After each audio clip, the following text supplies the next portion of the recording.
Okay. Just a second.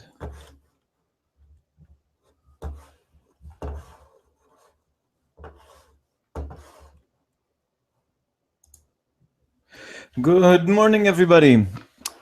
Welcome. This is the live market open for February 3rd. It's Wednesday. How's everybody doing? As usual, I'm Yohay Elam of Forex Crunch and Market Movers podcast, doing the show for FX Street in the live market open. Good morning, Jack. Good morning, Fabian. Good morning, everybody else.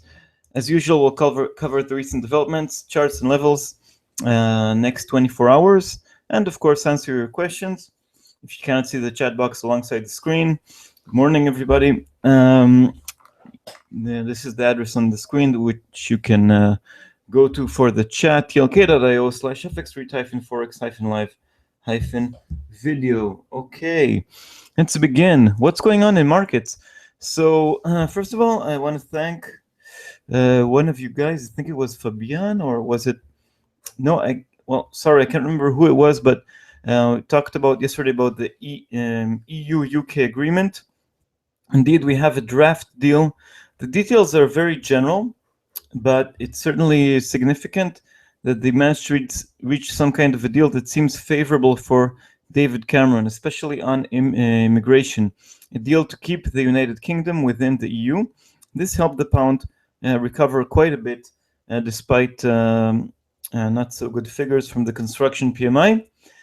Another big development that we had yesterday is that oil prices resumed their falls. Okay, so we had a very nice short squeeze last week in oil prices, pushing them higher, but now we're seeing another slump.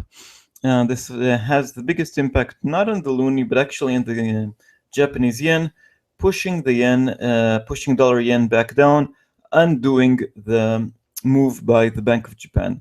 And euro dollar is still stuck in range. Quite frustrating, but that's what it is. Okay, so now, maybe we'll look a bit at charts and then talk about other events we had yesterday. Okay, so euro dollar, it is trading on higher ground. We are above 109, 109.05 at the moment. We already traded on higher levels. That was 109.35, but still under 109.50, still under 110, not going anywhere fast, to say the least. Support is at 107.80. Okay, so 107.80 to 110 is the wider range, but as you can see here, the ranges in euro dollar are just getting narrower and narrower. Okay, so it's hard to say that we're going anywhere fast. Okay, this is the situation at the moment in euro dollar. I know you have a lot of questions about that. I'm also frustrated. I'm also waiting for some kind of breakout right here. Okay. Let's talk about the pound. The pound had a nice rally. Here's the wider chart, 144, just above 144. 144.80 works as resistance. 145.60 for the resistance, support 142.30 and 141.25. So what did we have yesterday? On one hand, at the beginning, we had the figures from the UK. They came out worse than expected. Okay, so let's just remember this figure.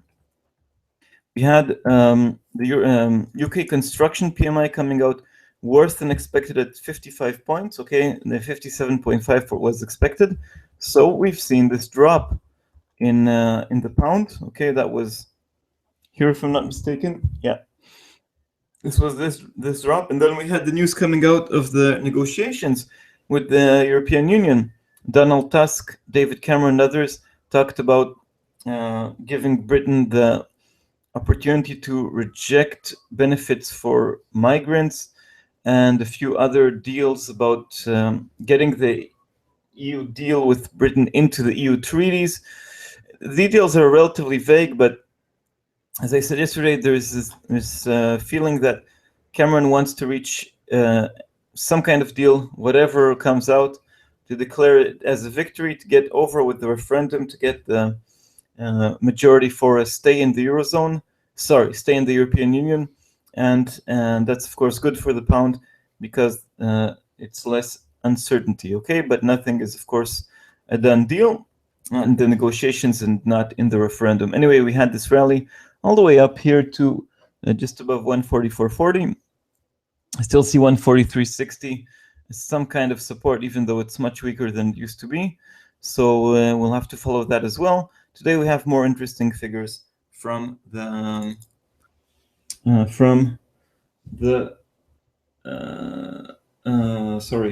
from the United Kingdom, the services PMI. We'll talk about that soon. Dollar yen, the slump in oil prices, general mood that the Bank of Japan did not do enough. The Bank of Japan has reached its limits on QE, and that's why it went negative. I'm not sure it's correct, but that's sort of a feeling that markets have. So it slipped under 120. 120, of course, a very important and psychological line. Reached low of 119.40. Currently just hugging the 120 level. Remember in the autumn when we began the show, I was talking every day about dollar yen hugging this level. Anyway, this chart is a bit messy. 121.50, I would say, is resistance. Let's realign the levels here. Okay. And yeah, but 119.05 is still some kind of support. Okay. Before I move to more currencies, I see a question. Non-monetary policy meeting started right now. Is it a market mover? No, I don't see it as a market mover. It was a big market mover during the Greek crisis. They might decide on lowering the ceiling for Greek ELA, but that should not impact the euro. The big meeting is at the beginning of March. That's when the ECB makes its new decision, and they're expected to reconsider, which means that they could add more stimulus. Okay, but I don't expect any move right now. Dollar CAD, so the Canadian dollar is weakening with the oil prices, of course. Still showing some kind of resilience like earlier this week. 140.50 at the moment. It already reached 141. It's off the lows, of course, of 139.05 because oil prices did fall. But in comparison to, we've already seen with these kind of oil prices, we've already had a lower Canadian dollar, a stronger dollar CAD. So the Canadian dollar is still showing relative strength in comparison to previous days. Oil prices, look at this short squeeze last week, 34.80 was the high. Then we had this trade here, then a gradual grind back down, fall under 29.50. Currently, we're seeing some kind of improvement in the mood, not any extreme move, but we're hugging the $30 level in WTI in West Texas Intermediate. Okay, so that helps dollar CAD slip just a bit within range. Actually, the move is not insignificant here. Dollar CAD, as I say many times, has nicer moves than euro dollar. I'll have for you soon another chart of euro dollar. The Aussie dollar. In Australia, we had a few figures overnight. On one hand, we had building approvals beating expectations. On the other hand, trade balance disappointed. We're seeing some kind of bounce in the pair. We had a fall exactly to the round number of 70. Look how this round number finally works as nice support. It was because of the risk-off atmosphere earlier. The fall in oil prices, the fall in other commodities, worries about global growth all hit the Aussie. Australian figures were mixed. Okay, 70 works as support. 70.50, I would say it's some kind of a battle line. And 71.50 is, no, perhaps I have to update this as well. 71.40 is resistance. 68.30 sort of the strongest line of support. Kiwi dollar. In New Zealand, we had a fall of 7.4% in milk prices. That was bad news. On the other hand, the employment report was just excellent in New Zealand, and that helps the pair challenge these highs here at 65.80, which is resistance. Further resistance is 67 and 67.90. 65 works as support. What did we have from New Zealand? We had the milk prices falling, but we had the unemployment beating expectations coming out. Employment change, the rise in the number of people employed went up 0.9%, better than expected. And the biggest headline coming out of New Zealand was that the unemployment rate fell from 6 to 5.3%. Yes, that was accompanied by a fall of the participation rate at 68.4, which is still very high in comparison to the United States, where it's 62.6, if I'm not mistaken. But so part of the fall in the unemployment rate in New Zealand is artificial, but the situation there looks quite good. The domestic economy looks stronger than the worries about China. The same thing goes for Australia. Local economy looks good, but worries about China weigh. So in Australia, you had building approvals coming out better than expected. That means local economy is doing well, active housing sector, but trade balance was negative, so it hurt the Aussie. On the other hand, Chinese services PMI a bit less relevant for Australia because it's services, not manufacturing, and China imports Australian commodities, so that was sort of negative for that. This better than expected figure in China didn't really help the Australian dollar too much. Anyway, we found support at 70. Okay, now let's look at other currency pairs. Dollar Swiss, certainly not my favorite, sliding from the highs 101.85. It lost the 102 level. 102.50 was resistance. We're currently close to support here at 101.70, more or less. Still on high ground, but after a few, but sort of looking for a new direction. Maybe topped out, maybe not, maybe it's just a correction, but not, it's sort of losing momentum. Remember, the Swiss National Bank intervenes. Same here with Euro Swiss. After this very nice series of rises to new levels, consolidation, and then a new rise, and then another consolidation, I think we found some kind of top here. Maybe the Swiss National Bank is tired of intervening at 111.65. Currently at 111.15. Support at 110.75. Okay. Euro pound. Strengthening of the pound and the deal with the euro with the European Union helps the pound just a bit, but it doesn't go too far. 75.82 is the current level. Support 75.40. High resistance 77.40. Support 75. I would say strong support. Okay. Euro yen sliding from the highs because the yen is getting stronger. Yen isn't doing part of the move of the Bank of Japan. Well, the euro is relatively stable, so we had it getting close, this cross getting close to 130. Resistance is here at 132.25.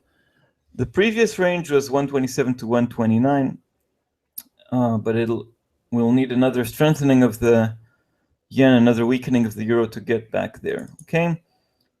Pound yen, the dragon Gepi, one of the more exciting currency pairs, currently 172.50. Support here at 172, resistance 175. Very nice range here, currently closer to the bottom of the range. 170 is support, and it's quite a lot of pips here to be gained, but also to be lost. Okay, so this covers the major pairs. I want to show another euro dollar chart. May be interesting for you. Hope you can see it on the screen. Okay, so this is a channel that euro dollar is trading in. You can see uptrend support. Why can't I see it clearly? Okay, uptrend support beginning here in the middle of December.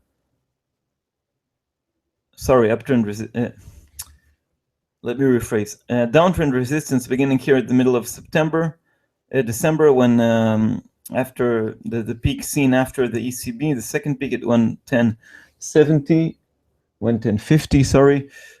So since then we had lower highs, as you can see, and uptrend support began here in January. The 107.10, which is very strong support, began supporting the pair, and since then we had higher lows. So all in all, this sort of is a better perhaps reflection of the narrowing range in euro dollar. This is the daily chart. Today we hardly see any change. The range is extremely narrow in euro dollar. Anyway, this wedge is narrowing. We're currently more or less in the higher part of this range, and if you focus only on technical analysis and are convinced by these lines, then this implies that eventually we're going to have an explosion, narrowing ranges, and then boom, a breakout either to the upside or to the downside. But of course, as I say many times, it's not only the technical lines, and of course you can draw them in various ways, so it's not rocket science, okay? Question here, given the euro-dollar tightening of the range up to the limit of the breakout, do you think it can last until the NFP or is going to break today? I don't know if we have very clear figures from the United States today, and we'll soon talk about the events for today. We could have a breakout to either side, but usually we get sort of this kind of period of tension towards the NFP, and then we have sort of the moves waiting for the non-farm payrolls, not only in euro dollar, but also in other currency pairs. Okay, let's talk about the events for today. Let's see if we didn't miss any event from yesterday. No, we talked about everything from yesterday. Okay, so today, after the show at 9:30 GMT, we have the services PMI in the UK. The last and the most important one, because it's the biggest sector in the United Kingdom. Currently, we're seeing pound-dollar slide. Let's refresh the FX rate calendar here on Forex Crunch.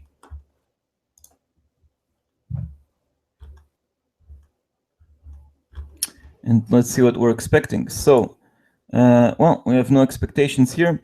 Anyway, last time it was 55.5 points, okay, which is sort of solid growth, okay, more than certainly above the minimum, but not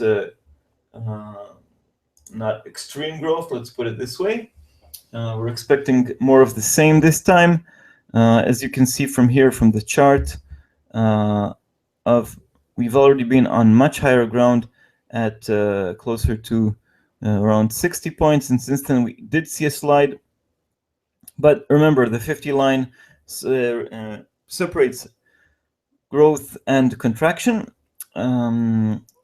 So we're still seeing solid growth in this sector, the biggest and the most important one. Okay, that's where we are with the pound. It always has an impact. Yes, there is news about the EU referendum, about negotiations with the EU, but it's still of importance. Okay, the indicators are still important. Let's look a bit back what we had so far in the. Here are the figures I talked about in Australia. So we had building permits jump 9.2, but trade balance come out with a bigger deficit than expected. We had these PMIs of the services sector. They're a bit less important in the Eurozone. We had here in Spain a very small beat above expectations. We should soon have Italian data and French. For France, it's final. So in the same for Germany and for the Eurozone. Not expected to have a big impact. Well, unless we have really radical change in the German figure, but it usually doesn't happen.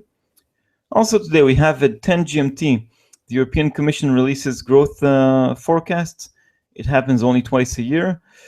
These forecasts always change anyway, and the ECB's forecasts are much more important. So also it could have some impact if they really paint a gloomy picture, a really rosy one, but usually it's somewhere in the middle. Usually they tell us what we already know, okay?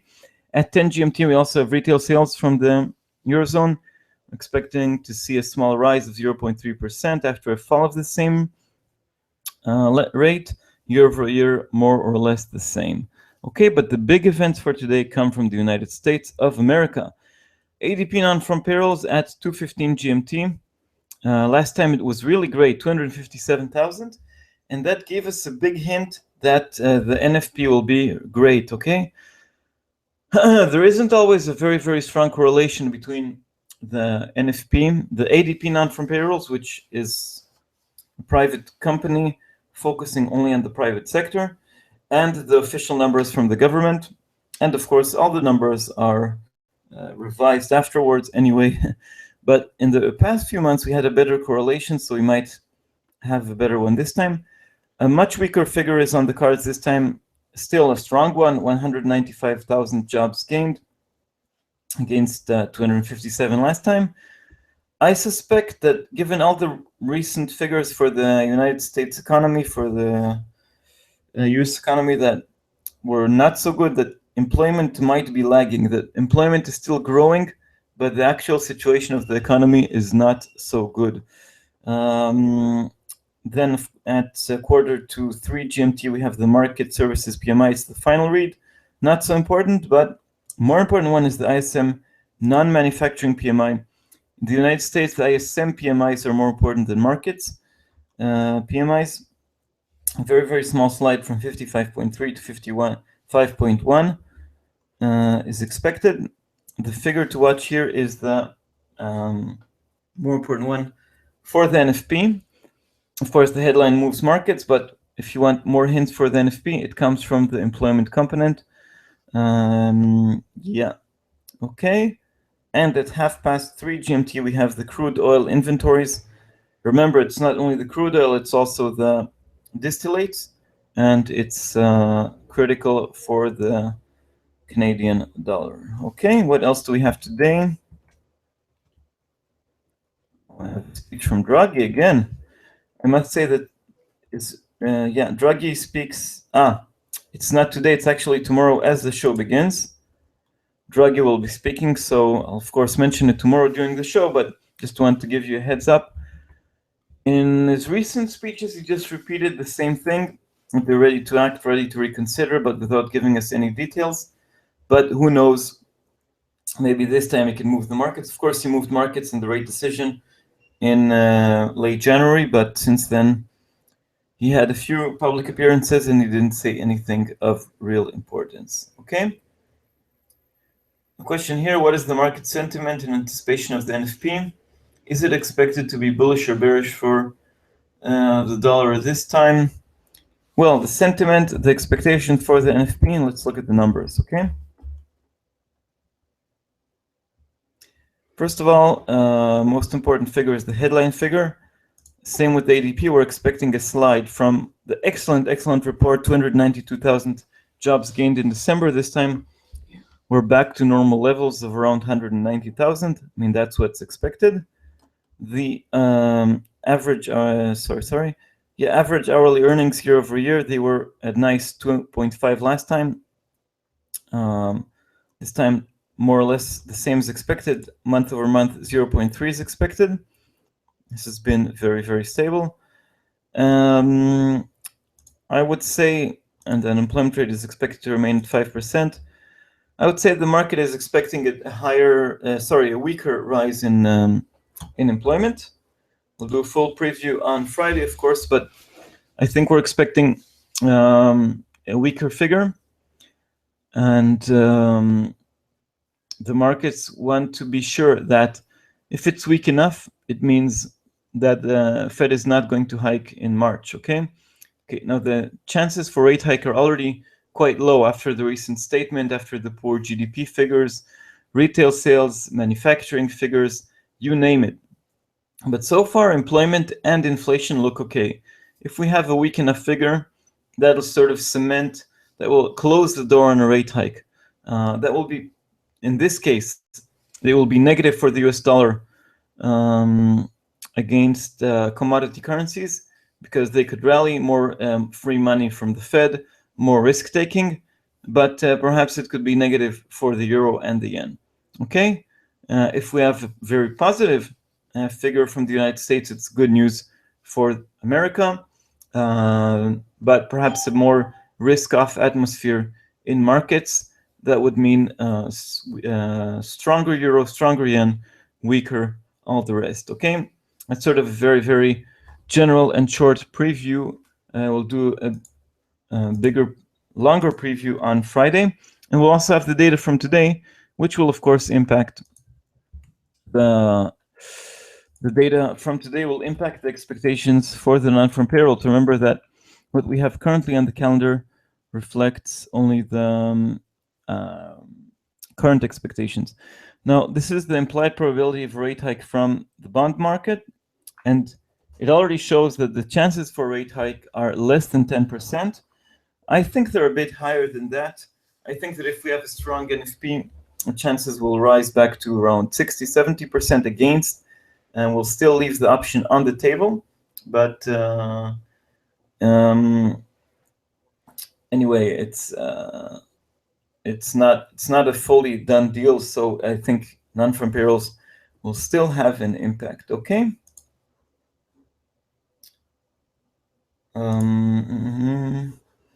Yeah, it's a very tricky decision, very tricky trade on non-farm payrolls. Okay.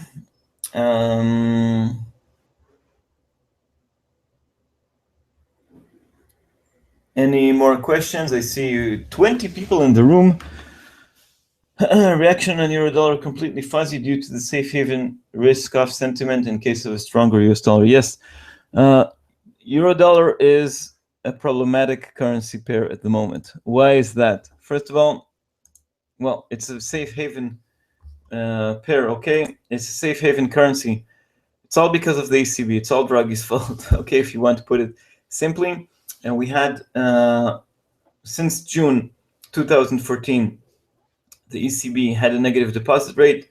In September 2014, it lowered it to minus 0.20, and just recently in December to minus 0.30.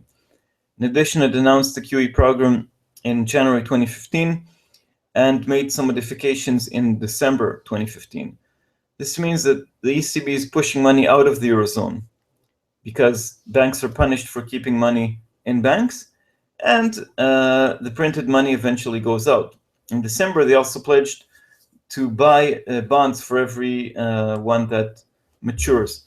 Okay, so it's weakened the euro quite a lot. Remember, in May 2014, we were at 140. Currently, we're at 109. And we had a pair, it's quite a big fall. The euro fell also against other currency pairs, okay? Against the pound, against the yen, against many others. But what happens when we have times of trouble? All this cheap money goes back home, okay? And even if this trouble is in the Eurozone, something that I follow here and I want to talk to you again is what's going on in the Eurozone, for example, in Spain. So yesterday we had an interesting political development in Spain. It didn't have any effect on the euro, but keep in mind that the political situation in Spain is on the back burner and it could jump to the headlines at any given time. Same thing with Greece. What happened yesterday in Spain?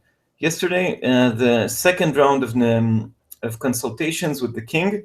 The king is the head of state, the monarch. Of course, it's democracy like in the UK, but the law says that the king decides who forms the government. Of course, everything according to the recommendations of the parties.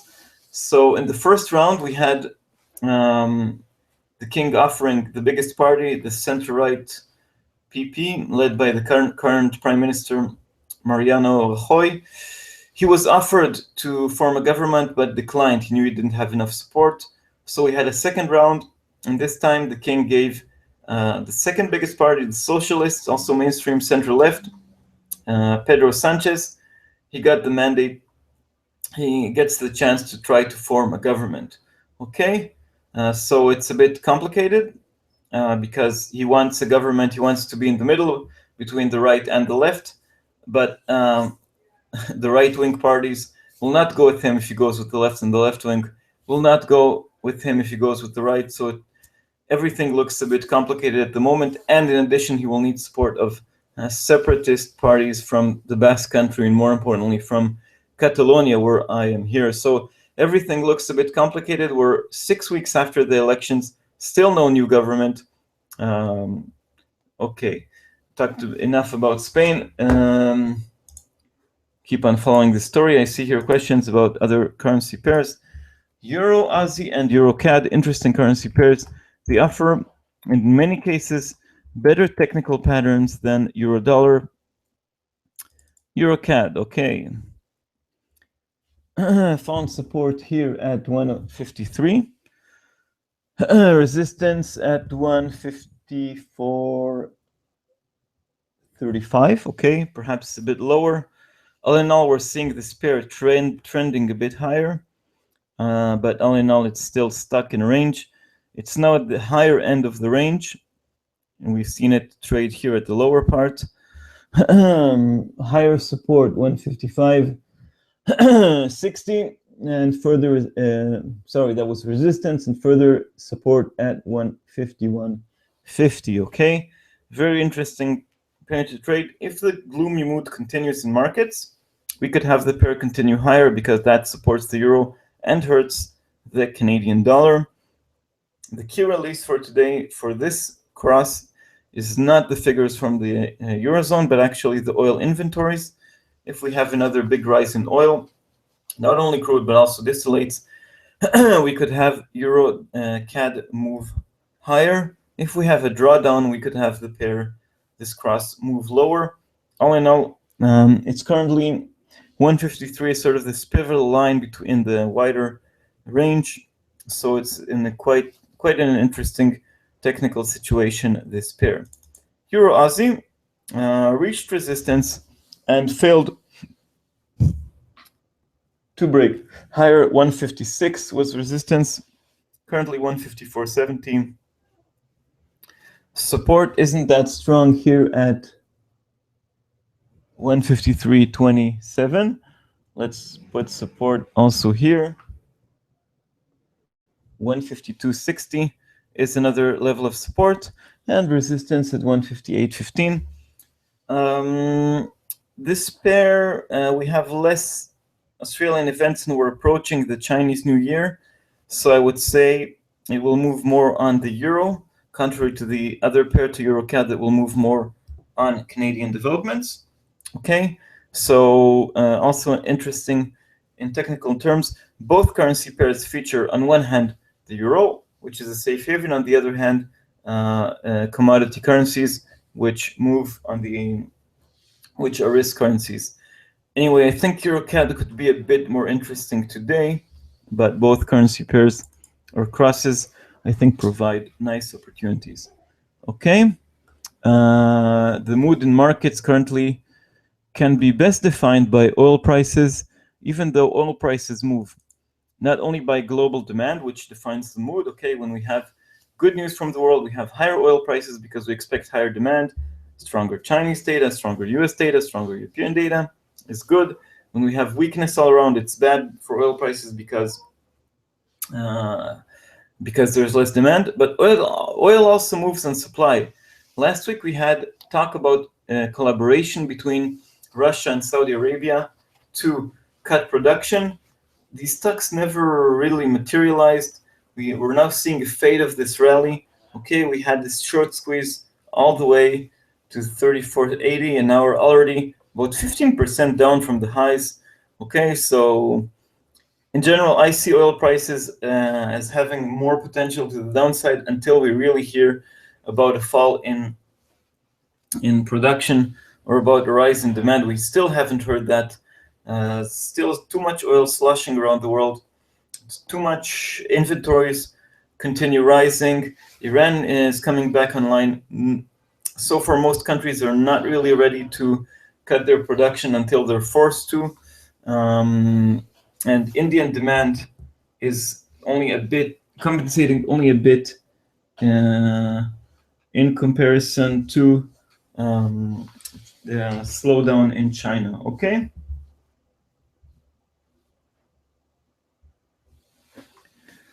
Any more questions? Currently, oil is hugging the 30 level. Let's take another look at euro dollar. I know it's a favorite, but remember, it's a frustrating currency pair. It isn't moving.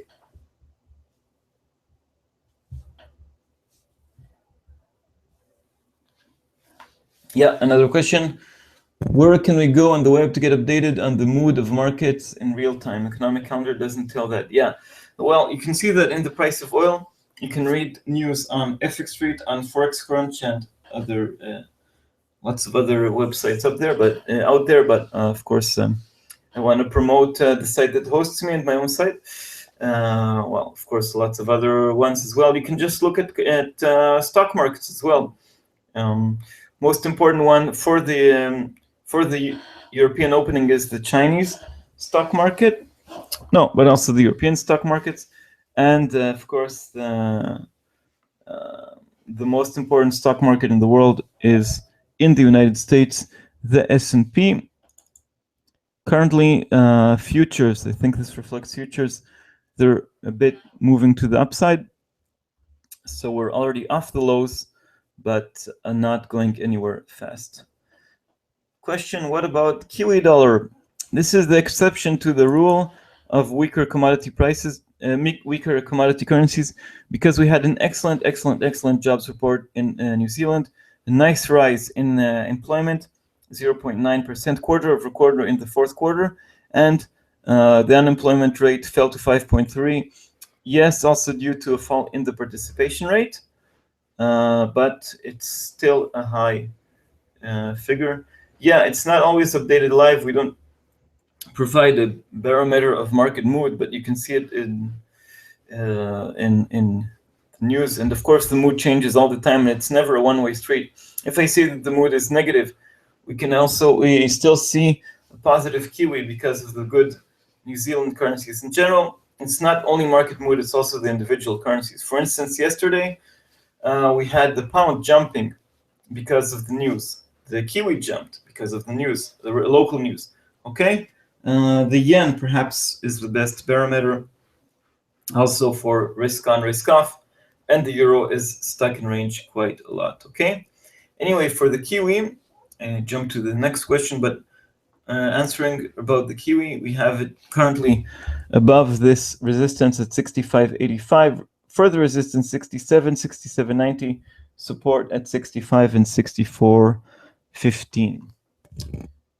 Where do you look at and how do you assess the mood? Well, again, stock markets, dollar, yen, oil prices are the best things to look at. Okay?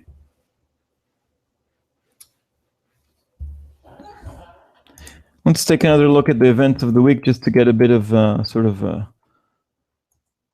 overview, wider picture, some proportions. On Monday, we had Chinese PMIs. From the government, it came out worse than expected, but from the independent Caixin figure, it came out better than expected. Worse. No, that was better than expected. Anyway, they were mixed, and it didn't tell us anything new. The ISM manufacturing PMI in the US was worse than expected, with the employment component looking really bad. It's a small sector, manufacturing in the United States, but still of importance because they actually produce real stuff. At least new orders came out better than expected. On Tuesday, the RBA in Australia decided not to change rates, and they were relatively optimistic about the economy, didn't make any big changes. Yesterday was we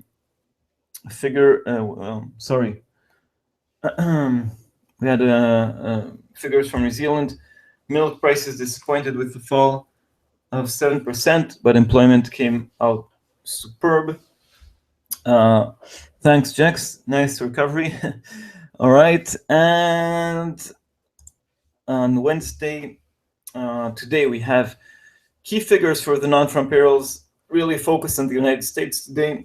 Non-farm payrolls from ADP, only private sector, but still of importance because the correlation is rising. And the non-manufacturing PMI services sector, the biggest in the United States, and it has an impact on the NFP for Friday. Tomorrow we have a rate decision in the UK. Let's see if we still have one member voting for a hike or not. And on Friday, the US non-farm payrolls, key event, of course, and also the Canadian jobs report. Okay. Another question here. So basically, if we look at S&P, dollar, yen, and oil, that will allow us to assess the mood. What about the dollar index? Dollar index is great for assessing the strength of the dollar, but I think around 50% is the euro. So it gives us a picture of the dollar, but not about market mood. Okay, because it includes also commodity currencies and also the euro. Okay.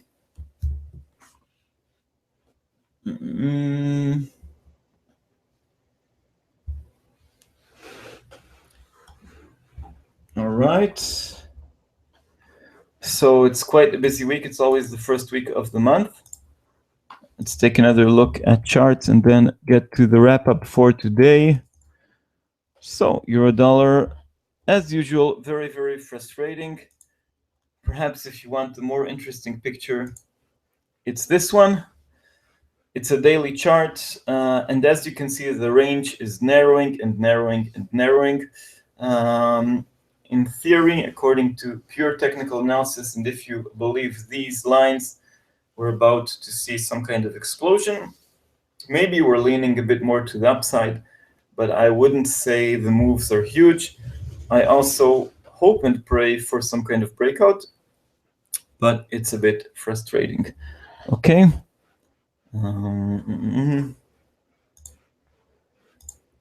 All right. So let's get to the wrap up for today. So the wrap up for the live market open on Wednesday, February 3rd, we have many currencies on the move, each one to its own more or less, but a slightly worse mood in markets. So yesterday's news, UK and the European Union reached some kind of draft agreement. It certainly pushed the pound higher. The pound does not like the uncertainty, does not like the chances of the EU without Britain. Okay, oil prices resumed their falls, slipping under 30, currently hugging the 30 level. This had the biggest impact on the yen, which is dollar yen is undoing the rise, the jump seen last week because of the Bank of Japan. Okay, and euro dollar is still stuck. Yesterday, the figures were mostly better than expected all over the world, with German unemployment and Eurozone employment coming out better than expected. Construction PMI in the United Kingdom missed. We also had a miss from the New Zealand milk prices, but New Zealand employment came out really great. Australian figures were mixed, and Chinese services PMI a bit better than expected, not as important as not as important as the manufacturing PMI. Today on the agenda, we have services PMI in the UK just after the show, the most important PMI for the UK because it's the biggest sector. And then the focus moves to the United States. We have the ADP non-farm payrolls at 115, expecting figures not as good as last time, but still okay, just under 200,000. And the ISM non-manufacturing PMI, watch out for the employment component. Really top-tier events today in the United States, big hints for Friday's non-farm payrolls. We have the crude oil inventories at 330 to impact the Canadian dollar, but also the market mood. And just a heads up for tomorrow's speech from Mario Draghi. All in all, very, very busy day for the United States, for the dollar in general, for markets. Charts, euro dollar stuck in range. Here we have the wider picture. Daily chart, narrowing range, a bit higher within this triangle, within this wedge, not going anywhere fast. Okay, 107.80, 110 are the key levels. Pound dollar higher thanks to the draft agreement. The next move depends on the services PMI, hugging 144, 143.65, 142.30, and 144.80 are levels to watch. Maybe 145, 45 if we have another, if we have a positive figure from that. Dollar yen, this is the nice jump seen on the Bank of Japan all the way to 121.50, but now we're back down to 120. We fell under this level. The pair is still struggling with it. Support 118.30, resistance 121.50. We might get back to hugging the 120 line, as we've seen in September, October, and November. Canadian dollar showing relative strength in comparison to the weakness in oil prices. Above 140 at the moment, 141.50 is resistance, 143.10, 144.40. On the downside, 139.05 is support. The Aussie dollar fell very nicely and bounced off the 70 level, reached 70.02. 70.50 is the current level. It's a line of struggle. 71.50 is resistance. Okay, and Kiwi dollar is at 65.80 thanks to a strong employment report. 67 is the next resistance line, support at 64.15. Okay, let's see, we have questions before we head off into the sunrise or sunset. Yeah, if S&P goes up, euro dollar goes down. What about the DAX? The DAX has some correlation with euro dollar, but I don't have a straightforward answer. I'll have to check that out. So sorry, I can't really answer about that. But the DAX is a key stock indicator in the eurozone. Of course, if it goes up, it's a better mood. Usually a weaker euro, but it's not always a one-to-one correlation. I use Aussie yen and Euro yen for risk on risk off sentiment. Yeah, I mean, Aussie yen, I certainly agree, because the Aussie is a commodity risk currency and the yen is a safe haven. But Euro yen, I'm not so sure. Euro yen is more a pair of a